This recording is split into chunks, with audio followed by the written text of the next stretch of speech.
Good morning, students. How you guys doing? How's everyone at home? I hope you guys are actually keeping yourself safe. All right. Well, you're welcome to this online class. I want to really commend you all for a good attempt for the last test that you did. You guys actually did well. Some of you scored 20, but I still want more people to score 20 in the upcoming test. Okay, so keep it up, keep on writing your notes, keep on watching the videos, and keep on get better. Okay, all right. So let's go to today's class. Okay, I'm going to share my screen right now. So today we are looking at political parties. If you check your scheme of work from week 1 to 6, at the last topic we treated citizenship and other subtopics under citizenship. Now, week 7 for government, we have to look at political parties again. Political parties. Now, before we go into details, let's look at the behavioral objectives. That is what we are expected to learn. At the end of the lesson, the student should be able to define political parties, two, highlight features of political parties, three, explain the types of political parties that we have, four, highlight the functions of political parties, five, explain the party manifestos and its importance. Now, what is political party?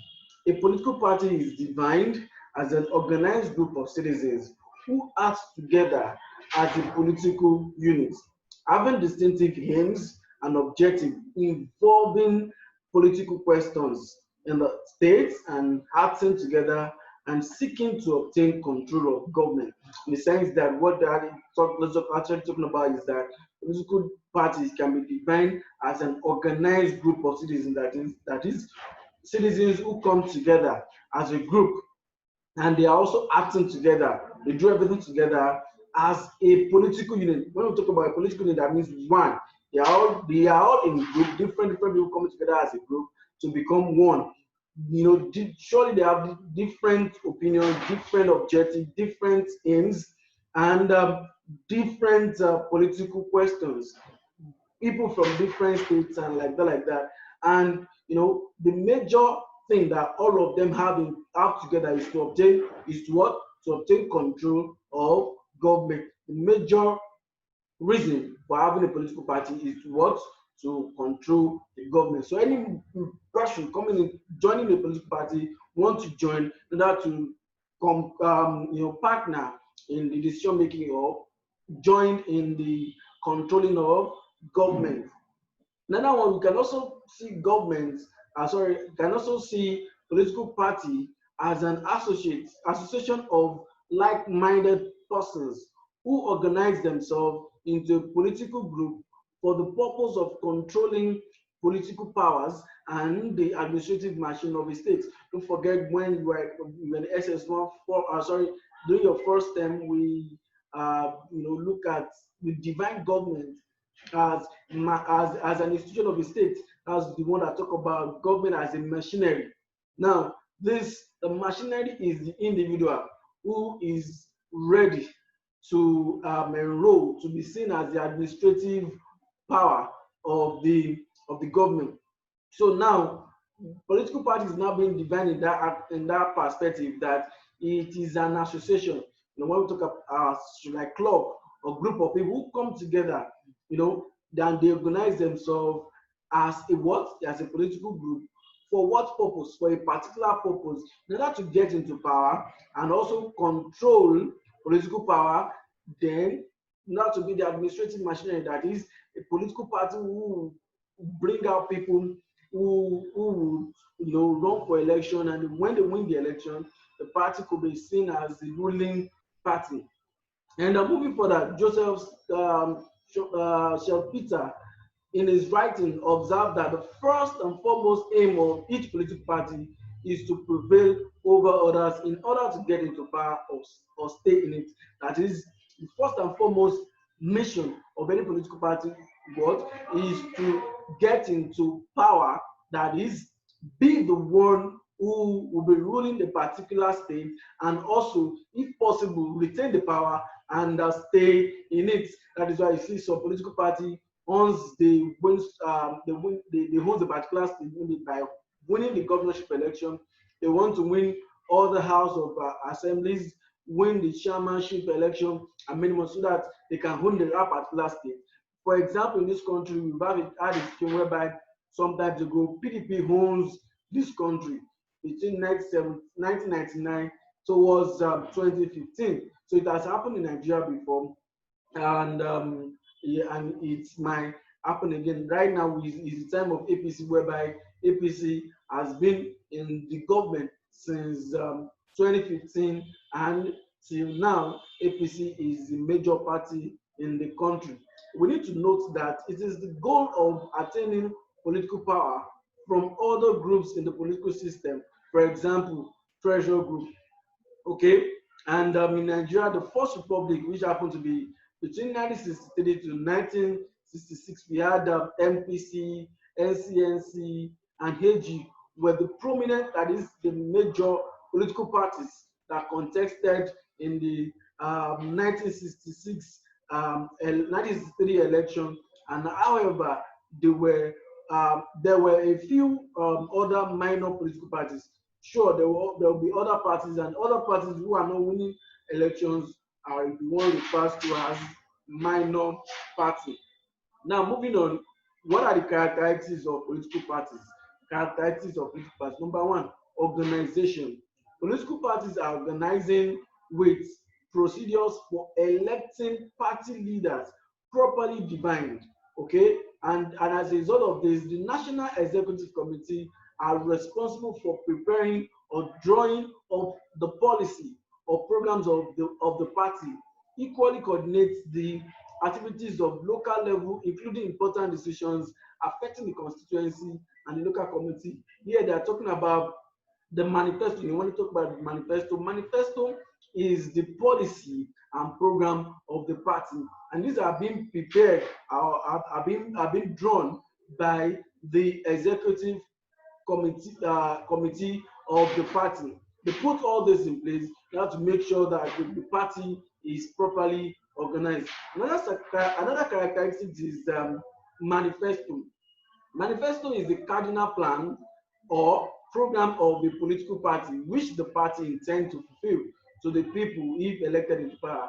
That is, manifesto is like itemized programs that, okay, when we get to power, we're going to be fixing all roads, schools, there'll be free education, there'll be freedom of speech, there'll be payment of salaries at when due. We're going to employ more youths. So they're going to itemize everything they are going to do in their manifesto, and this happens to be one of their selling points, because every party must make their manifesto to be very attractive. In fact, some of them actually go deep by doing some research to know the earnest need of the people. So the earnest need of the people is what they will bring out as manifesto, and as a result of that, it will be catchy to people, and be like, oh, these people are going to do what I need, what I want for my community. And as a result of that, they get people's election. Other characteristics that number three, we have contesting elections. This is the primary motive of a political party, to contest an election and be in government. That is the most paramount reasons why a political party is being created. They are meant to contest an election, by putting down their candidates. Candidates come out under their party. After he or she the party would have presented their manifesto to the people, and with also with the education of the people, and as a result of this, people would vote for them, and every party want to win. That is the major aim, and they also want to be in government. Number four, nomination. In democratic states, it is the political parties that carry out nomination of candidates, and these candidates contest in election under the banner of their political party. That's what I just said. The person who is being nominated by the party will represent the party at the election, and everybody who happen to be members of that particular party, they have to vote for such an individual that to carry on the flag of the political party, and as a result of that, control the government. Another one is campaign. During the period of campaign, political parties publicize their manifestos to the electorate, and the purpose of this is to win their support and vote. So the major purpose of having political parties to do campaigns and every other, rally and all that is to what? To earn the support of the people and also their votes. They don't just do campaign. The major reason they do campaign is what? To earn the support of the people and votes. Another character is ideology. Political parties' philosophy has their philosophy and system of thought. Ideas is part of what the political parties tend to propagate to the electorate. For example, a socialist party would would like to transform the state into a welfare socialist state. So that is whatever idea, whatever ideology or school of thought of a particular party will actually have influence on the masses if election they win any election. So as a result of that, that is will also reflect in their manifesto. So I haven't said or haven't several times they will, while going for campaign, they will announce their manifesto and all that. So people falling in love for it, that means people also are in the same school of thought with such party. As a result of that, they could get elected. For example, we have this present party change the motto to change, because Nigerians really needed change as at 2015, from the PDP to APC, and as a result of that, people capture that ideology and school of thought, and as a result of that, APC was able to win the election even till today. Okay, now moving on, another character is primary election. Primary election is an election that is being conducted within a political party in order to choose popular candidate that can represent the interest of the party in any election. This is a zone whereby maybe the party has two or three, more than one candidate. Let me just put like more than one candidate. So they can be three, can be two, they can be four, they can be whatever number. So whenever they have more than one candidate running for a particular electoral post, they will have to do what we refer to as primary election, that is within the party.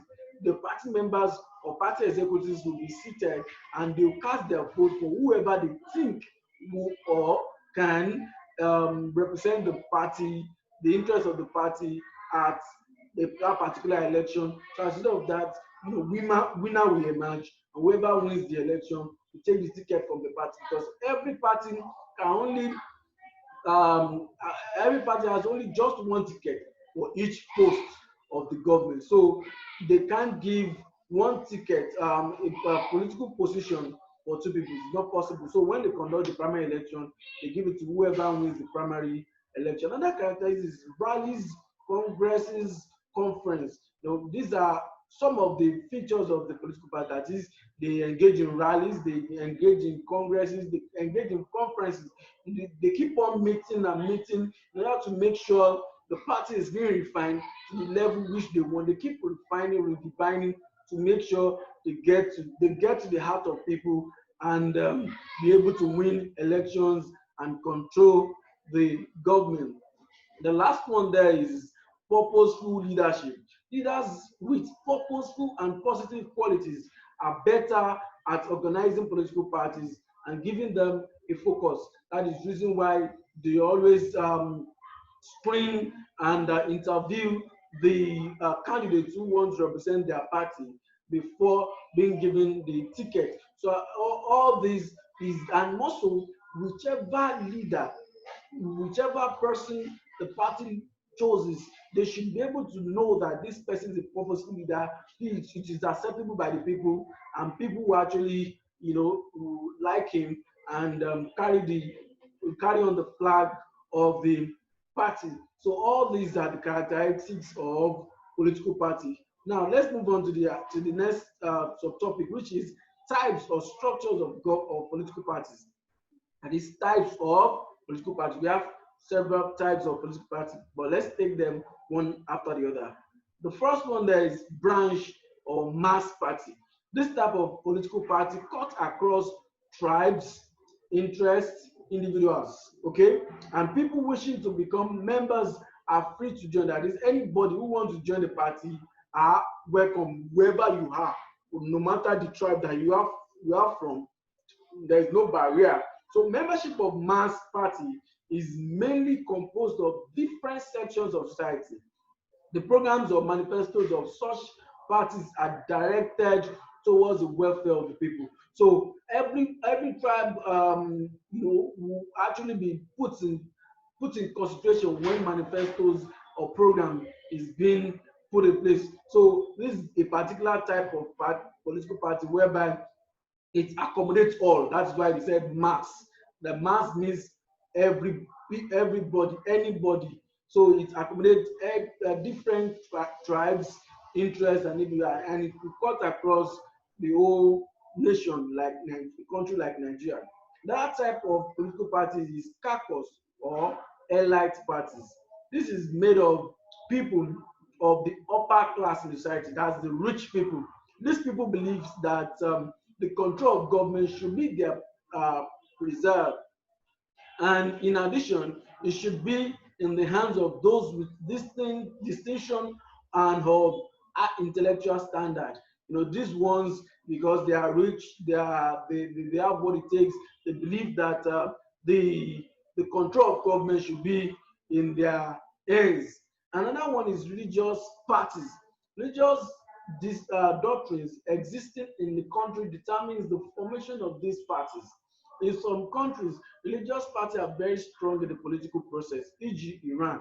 Now, this is kind of like a party that is religious based.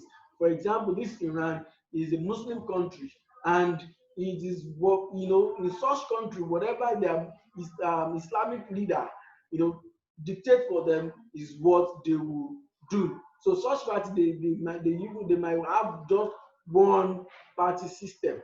Now, another type of political party is local parties.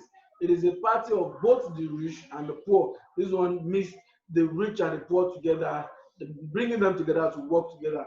They work towards bridging the gap between the rich and the poor and promoting equality and welfareism of the people. That is, they don't see themselves as a rich person, and the poor also, they don't allow the poor to also segregate themselves. That we are poor, we cannot.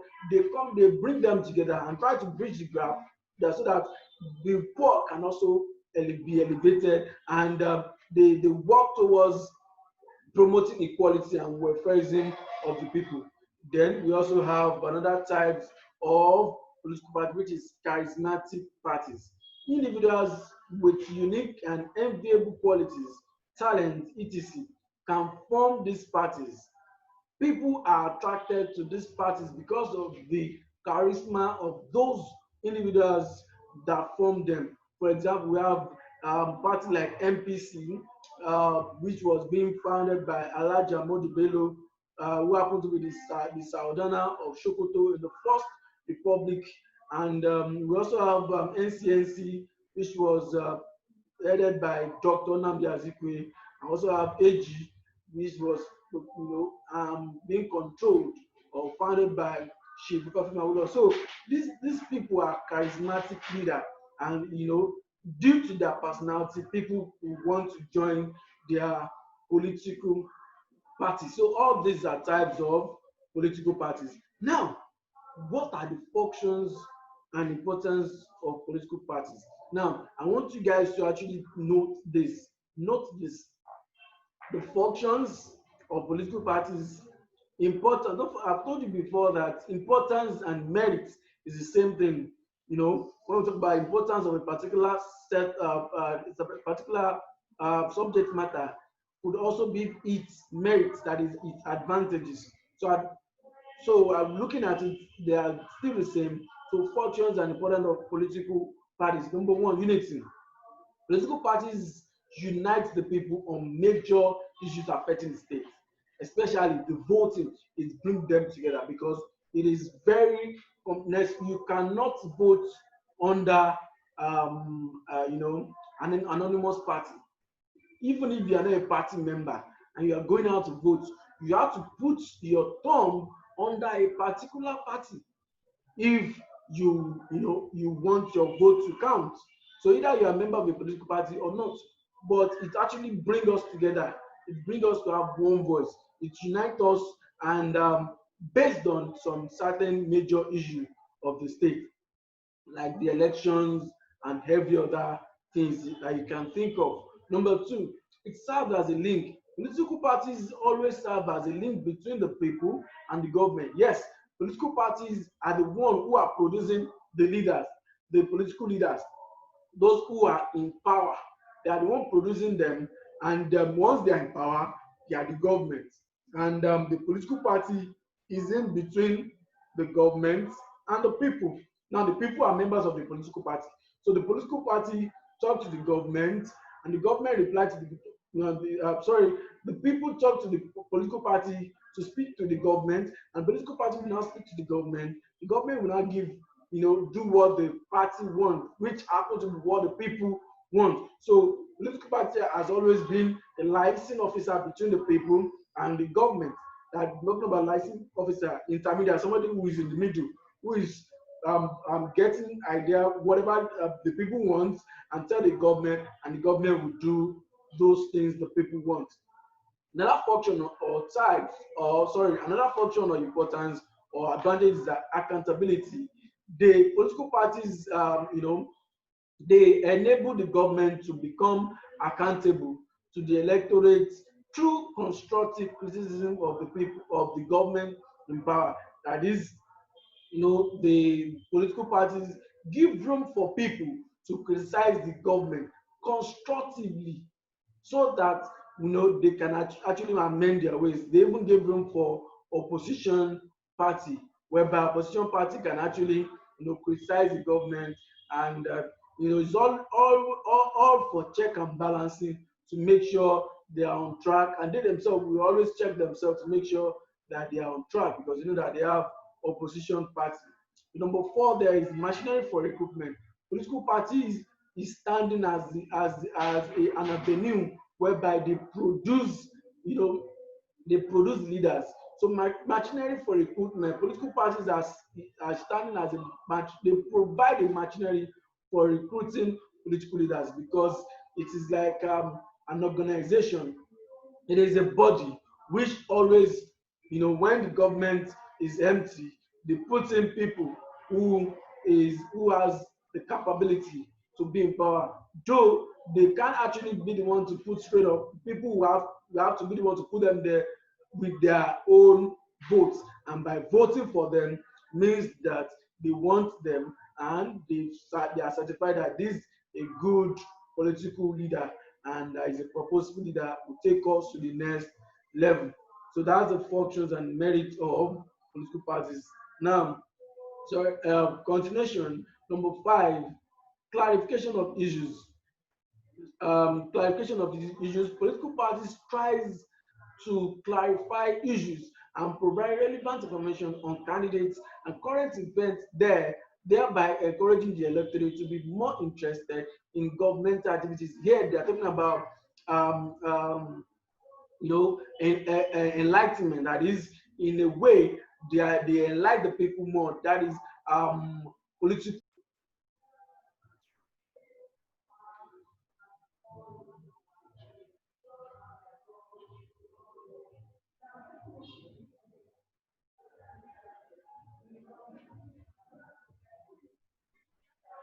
All right. Now continue from where I stopped. Okay. That is, so I was talking about clarification of issues. Political parties tries to clarify issues and provide relevant information on candidates and current events there, thereby encouraging the electorate to be more interested in governmental activities. That is, he tried to tell us, give us more information about the candidate they are pushing out. So to let us know if the person is, maybe the person is more educated, person has done this, the event, the people, the candidates has actually been into. And as a result of that, this will actually show more, give us more interest to participate in electoral activities. And moving on, another one is the provision of organization. They try to provide an organization for running the government. So the political party is like an avenue for the candidates, is an avenue to run the government. Also sponsorship. They nominate and sponsor candidates for election. That is, the candidates, they're the one that nominates them, and they're the one that sponsors them. And the last one, the training. Political parties equally train future leaders. So before one can actually come out to be to contest for election, they must have trained such person in one way or the other, that so that when the person gets into position, will know what and what to do. Now, the merits of political parties. Number one, there is waste of fund. That is, floating a political party is a costly venture. Government gives funds to them, resulting to waste public funds. Yes, they actually spend a lot of money when it's time for election. Another disadvantage is the division of the country. A country with two-party or multi-party system can be divided, can divide the country into different opposition camps, and this does not make for unity for a country. Yes, they divide. Political party can divide a country, and in a country, what we need is unity. Number three, candidate for election. They nomination of candidates. The political parties for elections may not have the people's consent or legitimate support. That is, it might the person they might be presenting might not be the people's choice, maybe due to one corruption or the other, because it's being chosen by the political tycoons. So they wouldn't have any choice than to accept the candidate. Number four, evil practice. Political parties, exercises some certain evil practices of different dimension, which could result from political parties. For example, tribalism, we have sectionalism, victimization, nepotism, and as a result of this, people you know, could not instigate, to not have instigated to commit evil because of being involved in political parties. Most appointments made are based on party learning ministers, judges, ambassadors, etc. And all these people are appointed according to their loyalty to the political particular party in power. So if you are good, you are educated, you are the most you are how would I put it now? You have the leadership traits, and you are not loyal to their party, they never choose you. So loyalty to the party is important for them so that you can be chosen. Another one is the issue of neglect. Neglect in areas of provision of amenities may happen to communities that did not give their votes to the party in government. That actually happened a lot, whereby maybe in a particular area that party didn't win the election, the community may actually suffer later, because the party in power feels they've checked the statistics and they know that a particular community did not vote for them, and they might not actually develop such country. Such might make them to neglect such community and make them to wither away.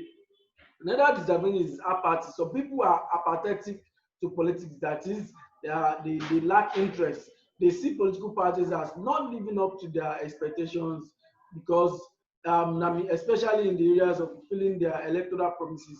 It's actually true. Most of the political parties also fulfill their electoral promises, and all these are what that is causing, non-interest. People not showing interest in political party.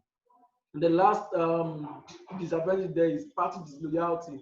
There's always carpet crossing in a in a political party, whereby people are not loyal to their political party. They can mess up in the political party and tomorrow cross to another political party because they know that they will be accepted.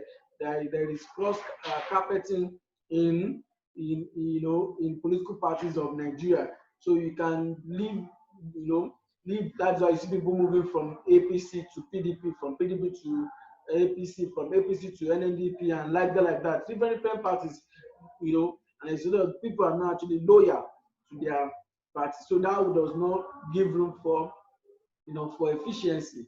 So that's that about disadvantages of political party. Now moving on to party manifesto, according to your school, we also need to, deal with what party manifesto is. Now listen up.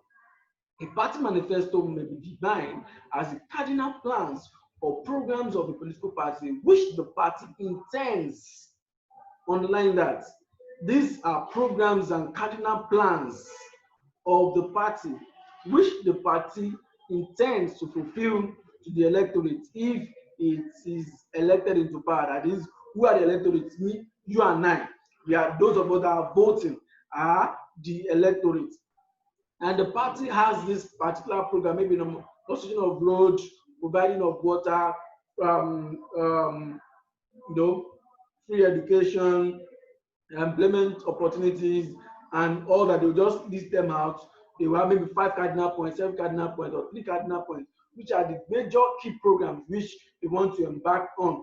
And as a result of this, they will have to, this is what they, and at the end of this, if they are being elected into power, those are the programs which they are going to do. And it can also be referred to as the aims and objective of a political party. Yes, manifesto is simply the aims and objective of the political party. If you check back from 1963 till date, most political parties that has been founded, maybe dead and still alive, most of their achievements are still referring back to their manifestos, which is their aims and objective. So that is what manifesto is. Manifesto is the plan, the program, what they want to do, the promises they are making. That's what we refer to as party manifestos. Now let's look at the importance of party manifestos. It gives direction to the party's program of action. And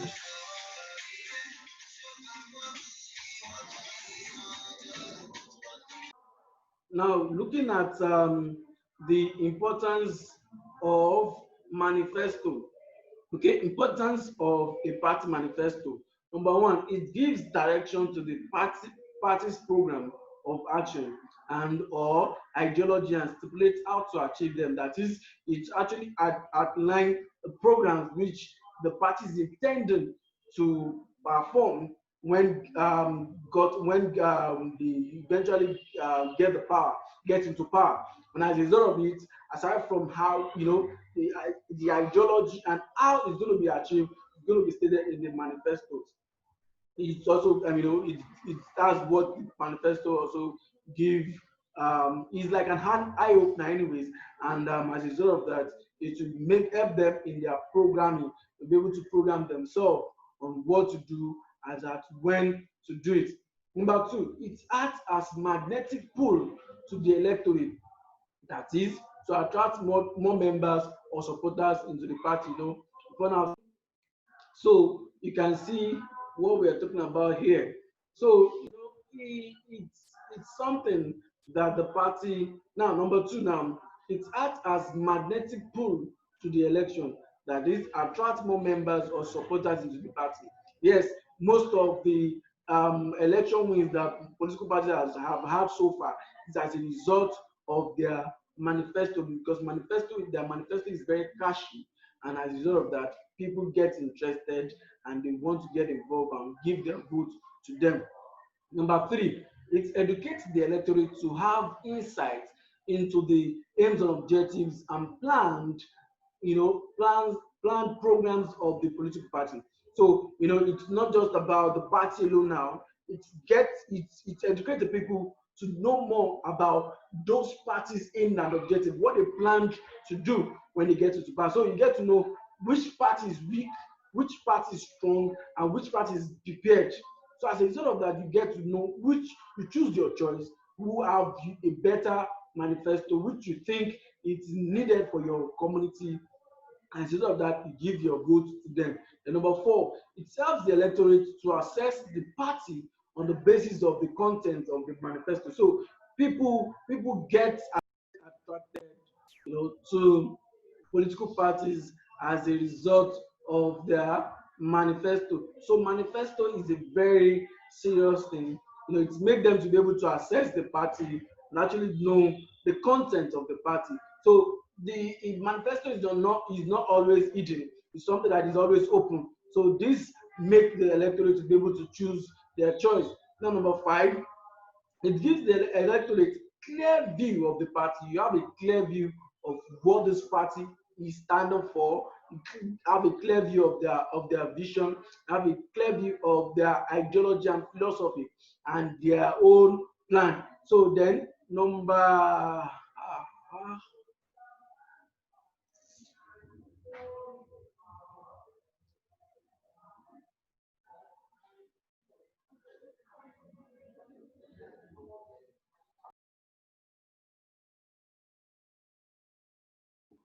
more room to be able to understand the party, better enough. They begin to have this clear view about what the party stand for. Then the last one, there, it encourages political participation, and it's a result of having known that these parties have something. They have a very good plan. They have a vision. They have they put in place the masses. They put the masses at the back of their heart. Put us in consideration. So as you know that people, you tend to invite more people to the governmental activities, and as a result of that, they tend to participate in voting. So that is that about that. Then I need to show you some pictures here. There's some pictures of some political parties. We have APC, PDP, APG. You can see all the parties here. We have several other parties who are not here. As at now, we have over 70 political parties in Nigeria. So I should tell you that we have more than enough political parties, in Nigeria now. So this is the end of this this video. So make sure you go through the video over and over again, so that we can have a better understanding. Please make sure you go through your notes and read them as at Wendy. So that's the end. So I'll meet you in the next video. Bye for now.